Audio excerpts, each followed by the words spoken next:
مومن ہونے اور غلام مصطفیٰ ہونے کا تقاضا یہ ہے کہ جو اللہ کا حکم ہو، جو رسول اللہ صلی اللہ علیہ وآلہ وسلم کا پسند ہو، وہ ہمارا دین ہے۔ ہر معاملے میں جو اللہ کا حکم اور رسول اللہ صلی اللہ علیہ وآلہ وسلم کا پسند ہو، وہی ہمارا دین ہے۔ جب ہم اس اصول کو اپنے دماغ میں، اپنی سوچ و فکر میں رکھیں تو دنیا کی کوئی طاقت ہمیں گمراہ نہیں کر سکتی، کیونکہ ہر ایک سے ہمارا ایک سوال ہوگا، آپ جو بات کہہ رہے ہو کیا وہ اللہ عز و جل کا حکم ہے، اور کیا وہ رسول اللہ صلی اللہ علیہ وآلہ وسلم کا اشارہ یا عمل یا سنت ہے؟ اگر ہے تو وہ پیشانی کی زینت ہے، وہی دین ہے، اور اگر نہیں ہے تو آپ منواؤ کہ، اور ہم چاہیں گے کہ آپ، کیونکہ ہم ماننے والے ہیں اللہ کے رسول کے۔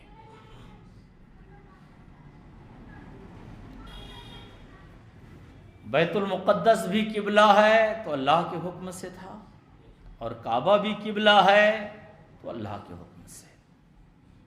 رسول اکرم صلی اللہ علیہ وآلہ وسلم اعلان نبوت کے بعد جب اللہ عز و جل نے نماز فرض کی تو آپ جب تک مکۃ المکرمہ میں رہے تو آپ اس طریقے سے نماز پڑھتے تھے کہ آپ کے آگے کعبہ بھی ہوتا تھا اور بیت المقدس بھی۔ لیکن جب آپ ہجرت فرما کر مدینہ تشریف لے آئے تو یہاں سمت بدل گیا، ادھر کعبہ تھا، ادھر بیت المقدس تھا، یا تو آپ ادھر رک کر سکتے تھے یا تو آپ ادھر رک کر سکتے تھے، اور ابھی تک اللہ عز و جل کا اس سلسلے میں کوئی واضح حکم نہیں تھا کہ آپ نماز پڑھنے کے لیے رخ کدھر کریں۔ اور رسول اللہ صلی اللہ علیہ وآلہ وسلم کا طریقہ تھا کہ جب تک کسی معاملے میں اللہ عز و جل کا سیدھا کوئی حکم مجھے نہیں ہو جاتا تو مجھے اپنے سے پہلے نبیوں کی پیروی کرنی چاہیے۔ تو ابھی تک قبلہ کے تعلق سے اللہ عز و جل نے رسول اکرم صلی اللہ علیہ وآلہ وسلم کو کوئی واضح فرمان عطا نہیں کیا تھا، اس لیے رسول اللہ صلی اللہ علیہ وآلہ وسلم نے اپنی سنت پر عمل کرتے ہوئے نبیوں کی اور پیغمبروں کی تقلید کی، اور وہ حضرات جدھر رک کر کے نماز پڑھتے تھے آپ بھی ادھر رک کر کے نماز پڑھنے لگے۔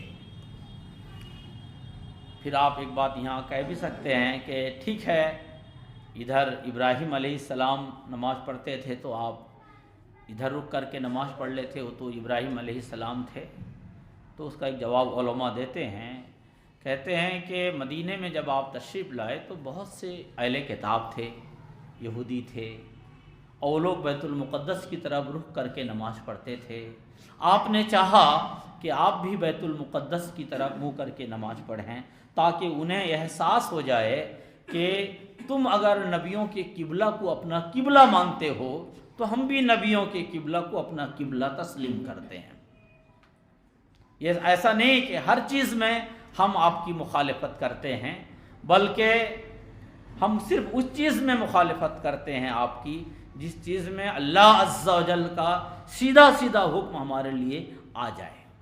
ایک طرف اللہ کا حکم ہو اور ایک طرف آپ کی خواہش ہو تو ہم آپ کی خواہش کی پیروی نہیں کر سکتے، ہم اللہ کریم کے حکم کی پیروی کریں گے۔ اور اگر اللہ عز و جل کا کوئی حکم نہیں ہے تو ہم یہ مان لیں گے کہ یہ لوگ ادھر نماز پڑھتے ہیں تو نبی لوگ بھی ادھر نماز پڑھتے رہے ہوں گے، اس لیے ہم بھی کر لیتے ہیں۔ لیکن نبی کریم صلی اللہ علیہ وسلم کے دل میں تھا کہ اللہ عز و جل کعبہ مکرمہ کو، حرم پاک کو، کعبہ شریف کو مکۃ المکرمہ میں جو موجود ہے اسے قبلہ قرار دے دیتا۔ یہ نبی کریم صلی اللہ علیہ وسلم کی دلی خواہش تھی، اور رسول اکرم صلی اللہ علیہ وآلہ وسلم کھلے لفظوں میں اس کا اعلان تو نہیں کر رہے تھے، لیکن بار بار اپنے کریم اور کارساز رب کی طرف التجا کے طور پر دیکھ رہے تھے۔ قرآن میں اللہ عز و جل نے اس کی تصویر کشی کی ہے، فرماتا ہے قد نرى تقلب وجهك فی السماء، اے میرے پیارے میں بار بار دیکھتا ہوں کہ آپ قبلہ کی طرف منہ کر کے، اللہ کی طرف منہ کر کے، آسمان کی طرف منہ کر کے چاہتے ہیں کہ قبلہ اللہ عز و جل کعبہ کو بنا دیں۔ فَلَنُوَلِّيَنَّكَ قِبْلَةً تَرْضَاهَا، سو ہم آپ کو اس کے طرف ضرور پھیر دیں گے۔ آپ کی خواہش کو اللہ عز و جل نے رد نہیں فرمائی۔ حدیث پاک اور اسلامیات کا مطالعہ کرنے کے بعد پتہ چلتا ہے کہ ایک نیک بندہ، اللہ عز و جل کا نیک بندہ اگر اللہ عز و جل سے خواہش کرتا ہے، تمنا کرتا ہے، تو اللہ عز و جل رد نہیں فرماتا۔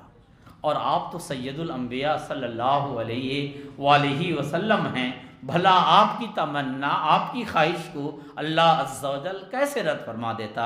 اس لیے اللہ عز و جل نے فرمایا فَلَنُوَلِّيَنَّكَ قِبْلَةً تَرْضَاهَا، ہم ضرور آپ کا رخ ادھر پھیر دیں گے جسے آپ پسند کرتے ہیں۔ لیکن وہ حکم ابھی نہیں آیا تھا۔ سَيَقُولُ السُّفَهَاءُ مِنَ النَّاسِ، تو عنقریب بیوقوف لوگ، یعنی وہ لوگ جو اپنے آپ کو اہل کتاب کہتے ہیں، ان کو تو یہ مان لینا چاہیے تھا نا کہ یہ نبی کوئی کام بغیر رب عز و جل کے مرضی کے نہیں کرتا۔ قرآن میں اللہ عز و جل نے نبی کریم صلی اللہ علیہ وسلم کی توصیف بیان کرتے ہوئے فرمایا وَمَا يَنْطِقُ عَنِ الْهَوَىٰ، یہ نبی اپنے من سے کچھ نہیں کہتا، وہی کہتا ہے جو رب کے طرف سے وہی ہوتی ہے، حکم ہوتا ہے۔ اور یہ اہل کتاب خوب جانتے تھے، مگر اس کے باوجود بھی جب اللہ عز و جل نے قبلہ کو بدل دیا، یعنی بیت المقدس سے کعبہ مکرمہ کی طرف نماز پڑھنے کا حکم دیا، تو یہ سیقول السفہاء من الناس، لوگوں میں سے جو بیوقوف تھے، اناڑی قسم کے لوگ تھے، انہوں نے تہلکہ مچا دیا، واویلا مچا دیا، کہا دیکھو نیا طریقہ، نئی بات، نئی چیز، یعقوب علیہ السلام کی مخالفت، موسیٰ علیہ السلام کی مخالفت، دیگر نبیوں کا نام گنانے لگے، ان کی مخالفت، ان کی مخالفت، اور یہ اعتراض کر کس پر رہے تھے؟ جو نبیوں کے امام تھے۔ یہیں سے یاد رکھیے گا، کبھی کبھی دل میں حق کے خلاف بھی منافقت جاگتی ہے، شرارت جاگتی ہے، تو اس کو توجہ مت دیجیے، کیونکہ یہ شیطان کی طرف سے ہے۔ اس وقت لاحول پڑھیے، اس وقت اللہ کریم سے پناہ مانگیے، کیونکہ یہی وہ گھڑیاں ہوتی ہیں جہاں اچھوں کے خلاف دل میں برے خواہشات پیدا ہوتے ہیں اور یہ ایمان کی تباہی کے سبب ہوتے ہیں۔ کیا آپ کو معلوم نہیں کہ جس وقت رسول اللہ صلی اللہ علیہ وسلم موجود تھے، اس وقت بھی بہت سی سرفرے جنہیں بہت زیادہ اپنے آپ کو عقل مند سمجھتے تھے، ان لوگوں نے نبی اکرم صلی اللہ علیہ وسلم کی مخالفت میں ایک دوسری مسجد بنا ڈالی تھی، سورہ توبہ میں ہے۔ اور جب جنگ تبوک سے سرور عالم صلی اللہ علیہ وسلم تشریف لائے تو وہ لوگ رسول اللہ صلی اللہ علیہ وسلم کے پاس پہنچے اور کہا یا رسول اللہ، کیا ہی اچھا ہو کہ آپ اس مسجد میں جس کو ہم لوگوں نے بنائی ہے چل کے نماز پڑھ لیں، تاکہ وہ ہمارے لیے متبرک ہو جائے، برکت والی ہو جائے، اور ہم وہاں نماز پڑھا کریں، یہاں دور میں آنے میں تھوڑی ہمیں دقت ہوتی ہے۔ رسول اکرم صلی اللہ علیہ وآلہ وسلم کسی کا دل توڑنا نہیں چاہ رہے تھے، دل جوئی کے لیے آپ چل پڑے، مگر آپ کے رب نے آپ پر کتاب اتاری، آیت اتاری، اور فرمایا اے میرے پیارے آپ ادھر مت جائیے۔ وہ مسجد اللہ کو راضی کرنے کے لیے نہیں، مسلمانوں میں تفریق پیدا کرنے کے لیے، مسلمانوں میں کو بانٹنے کے لیے مسجد بنائی گئی، اس لیے وہ مسجد عبادت کے لائق نہیں، جلانے کے قابل ہے۔ یہ قرآن کی آیت ہے سورہ توبہ میں، اور اللہ کے نبی صلی اللہ علیہ وسلم نے صحابی کو حکم دیا کہ اس مسجد کو جا کر جلا دو، اس لیے کہ مسجد تو خدا کی عبادت کے لیے بنائی جاتی ہے، مسلمانوں کو بانٹنے کے لیے نہیں۔ تو یہ جب واویلا مچانے لگے یہود و نصارہ، تو اللہ عز و جل نے جواب دیا، اللہ کریم نے جواب دیا، فرمایا قل للہ المشرق والمغرب،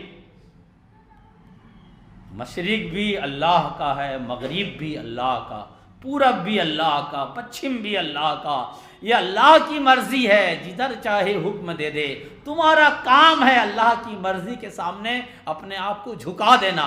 اگر وہ بیت المقدس کی طرف کا حکم دیتا ہے تو ادھر پھر جاؤ، اور اگر وہ کعبہ شریف کی طرف کا حکم دیتا ہے تو ادھر پھر جاؤ۔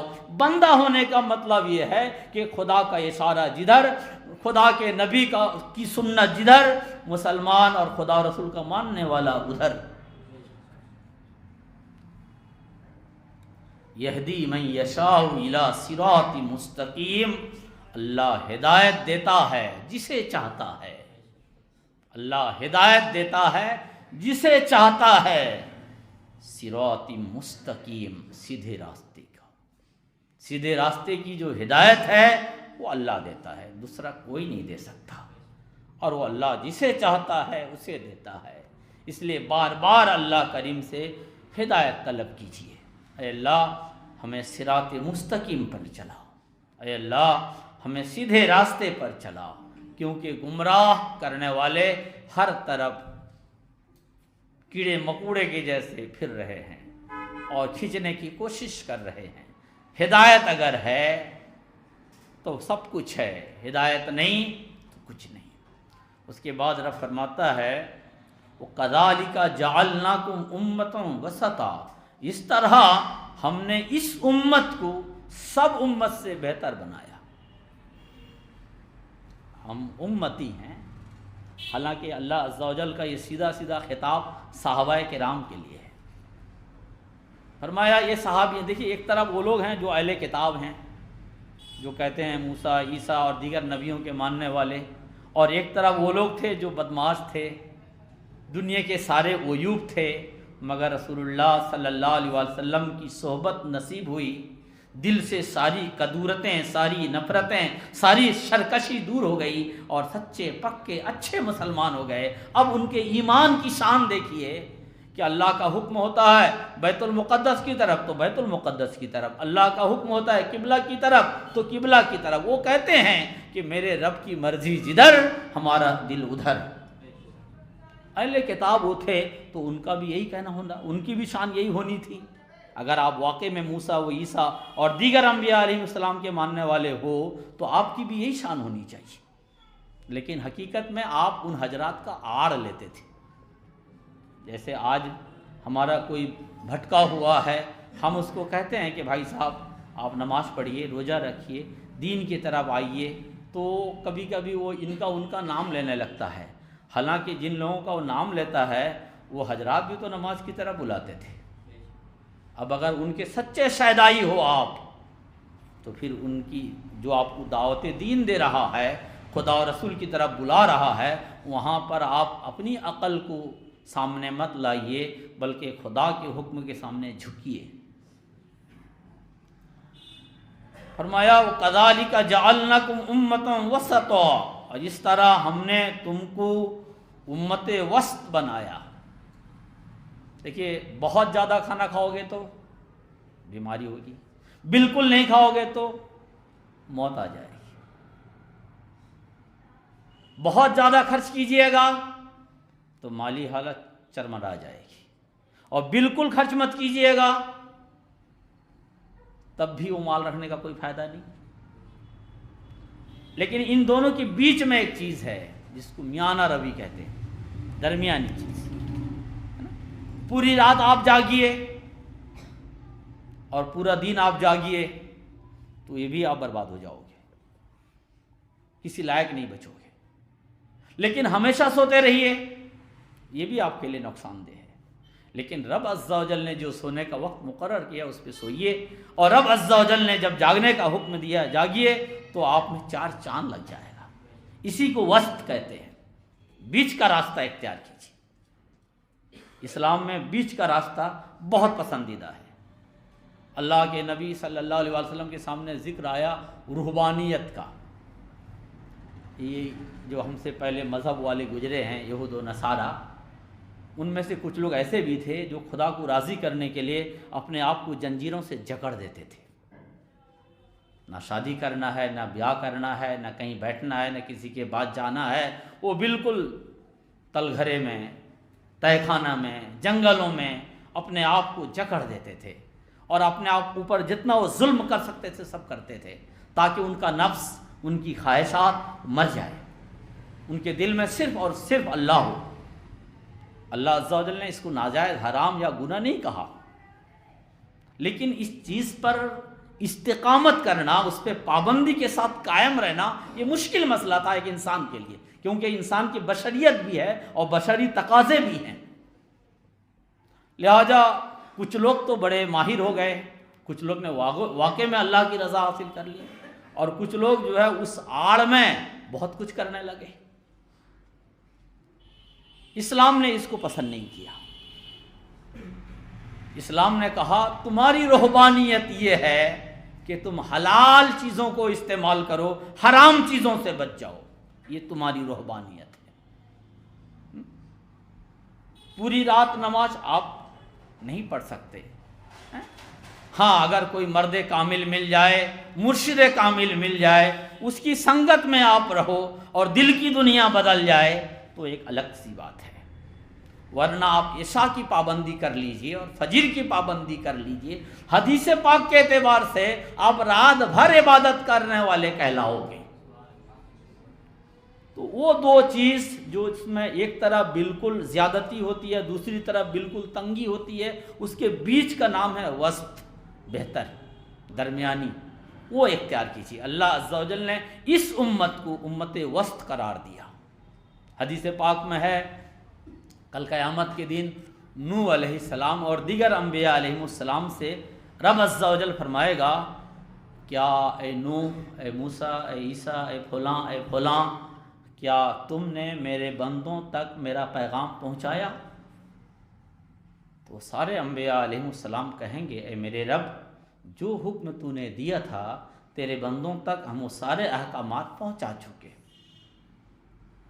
اللہ کے نبی صلی اللہ علیہ وسلم کہتے ہیں ان میں سے بعض انبیاء ایسے ہوں گے، بعض نبی اور پیغمبر ایسے ہوں گے جن کی امتیوں میں سے کسی کے ساتھ 2، کسی کے ساتھ 1، کسی کے ساتھ 4 اور کسی کے ساتھ کچھ زیادہ ہوں گے. کتنا برا دور تھا. آج اگر آپ چالو نا، آپ ایک پابندی سے نمازی بن جاؤ، اور اگر آپ چالو کہ ہم 10 آدمی کی نمازی بنا لیں گے، دیندار بنا لیں گے، تو آپ کے لیے مشکل کام نہیں. لیکن وہ کتنے گئے گزرے لوگ تھے کہ نبی جیسے لوگ سمجھاتے تھے، بجھاتے تھے اور خدا وحدانیت کی طرف بلاتے تھے، لیکن وہاں گنے چنے لوگ ہوتے تھے. تو وہ انبیاء علیہ السلام سے جب رب پوچھے گا کیا میرا پیغام تم لوگوں نے پہنچایا، وہ انبیاء علیہ السلام کہیں گے بے شک ہم نے پہنچایا. اور ان امتیوں سے جب پوچھا جائے گا کیا نوح نے، موسیٰ نے، عیسیٰ نے، دیگر نبیوں نے اللہ کا پیغام تم تک پہنچایا، تو امتی انکار کر جائے گی. جو دنیا میں نبی کو خاطر میں نہیں لاتے تو قیامت کے دن بھی اپنا کھیل دکھائیں گے. وہ کہیں گے ہمارے سامنے تیرا کوئی پیغام نہیں پہنچا، اگر تیرا پیغام ہمارے پاس پہنچا ہوتا تو ہم تیرے نہ ہو جاتے. اللہ عز و جل فرمائے گا، اے نوح، یہ تمہاری جو امت ہے وہ انکار کر رہی ہے. کیا تم نے اللہ کا پیغام پہنچایا؟ تمہارے پاس کوئی گواہ ہے؟ تو حضرت نوح علیہ السلام کہیں گے، اے میرے رب، میرے پاس گواہ. کہو گواہ کون ہے؟ کہا امت محمدی. وہ صحابہ کرام ہیں، اولیاء اسلام ہیں، وہ لوگ ہیں جو قرآن اور سنت کو جانتے ہیں. پھر ان سے پوچھا جائے گا کیا ان نبیوں نے اللہ کا پیغام اللہ کے بندوں تک پہنچایا؟ تو اس امت کے اشراف کہیں گے، اللہ والے کہیں گے، اے میرے رب، بے شک نبیوں نے پوری زندگی ان کو انسان بنانے میں لگا دی، تیرے طرف بلانے میں لگا دی، تبلیغ میں لگا دی. تو وہ شرکس جو نبی کے معاملے میں انکار کرتے ہیں وہ امتیوں کو خاطر میں لائیں گے. وہ کہیں گے، اے اللہ، یہ تو کئی ہزار سال بعد آئے ہیں، یہ ہماری گواہی دیں گے. تو اللہ پوچھے گا تم کیسے گواہی دے رہے ہو؟ وہ کہیں گے، اے اللہ، بے شک ہم بہت بعد میں آئے ہیں، لیکن ہمیں اللہ کے نبی تیرے پیغمبر محمد رسول اللہ صلی اللہ علیہ وآلہ وسلم نے بتایا ہے۔ پھر رسول اکرم صلی اللہ علیہ وسلم سے پوچھا جائے گا تو نبی کریم صلی اللہ علیہ وآلہ وسلم اللہ کے کلام سے ثابت کر دیں گے کہ بے شک اے اللہ تو نے ہم پر جو کلام نازل کیا ہے اس کلام میں ان لوگوں کے حالات بیان کیے ہیں، اور یہ واضح ہے کہ ان حضرات نے بڑی کوشش کی مگر انہوں نے سرکشی سے کام لیا۔ پھر انہیں حکم ہوگا کہ ان سب کو جہنم میں ڈال دو۔ یہ امت وسط ہے، یہ بہترین امت ہے۔ علماء کہتے ہیں یہ امت اللہ عز و جل کے حکم اور رسول اللہ صلی اللہ علیہ وسلم کی سیرت کے آئینے میں ڈھل جائے۔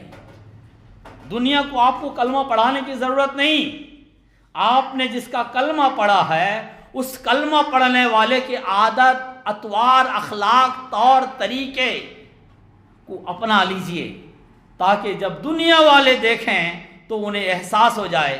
یہ شرافت کی بات اس لیے کرتا ہے کہ محمد رسول اللہ صلی اللہ علیہ وسلم کا غلام ہے۔ یہ حق کی بات اس لیے کرتا ہے کہ اللہ وحدانیت پر ایمان رکھتا ہے۔ یہ امانت داری اس لیے اختیار کیا ہوا ہے کہ مصطفیٰ کریم صلی اللہ علیہ وسلم کا غلام ہے۔ یہ جھوٹ اس لیے نہیں بولتا کہ قرآن کو اللہ کی کتاب مانتا ہے۔ یہ حلال اس لیے کھاتا ہے کہ اللہ کریم نے اسے حلال کا حکم دیا ہے۔ یہ حرام سے اس لیے دور رہتا ہے اس لیے کہ اللہ کی کتاب حرام سے مومنوں کو دور رہنے کا حکم دیتی ہے۔ لہذا یہ اللہ و رسول کے حکم اور سنت میں ڈھلا ہوا ہے۔ اگر انسان بننا چاہتے ہو، نیک بننا چاہتے ہو، اچھا بننا چاہتے ہو تو ان جیسے بن جاؤ۔ تو اللہ نے حکم دیا کہ مسلمان تم اللہ و رسول کے حکم اور سنت میں ڈھل جاؤ تاکہ دنیا تمہیں دیکھ کر انسان بن جائے۔ یہ امت وسط ہونے کا مطلب ہے۔ اور فرمایا وما جعلنا القبلة التي كنت عليها الا لنعلم من يتبع الرسول ممن ينقلب على عقبيه وان كانت لكبيرة الا على الذين هدى الله وما كان الله ليضيع ایمانكم۔ اب یہاں ایک مسئلہ اور آیا کہ